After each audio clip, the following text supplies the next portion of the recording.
વલ્લભના ચિંધ્યા માર્ગે ચાલીએ તો મારો વલ્લભ રાજી રહે. જે જગ્યાને દંડવતી શિલા એટલે કહેવાય.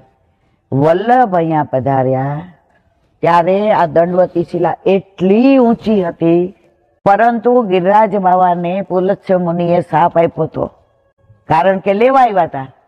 હવે જેવા ગિરિરાજ બાવાએ વ્રત જોયું તો કરે આ તમારા નંદનંદન, આના માટે તો હું તરસું છું.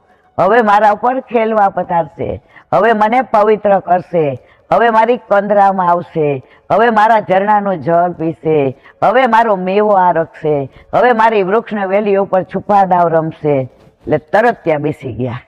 વરદાન હતું કે જ્યાં બેસીશ ત્યાંથી ઊભો થાય નહીં. ઊભા કર્યા, ન આવ્યા તો શ્રાપ આપ્યો કે રોજ તલ જેટલો ઘટીશ. કે કાંઈ વાંધો નહીં. તો અમે 50 વર્ષ પહેલા ગિરિરાજ બાવામાં દંડવતી શિલાના દર્શન કર્યા હતા, ત્યારે મારા મામાએ અમને ઊંચા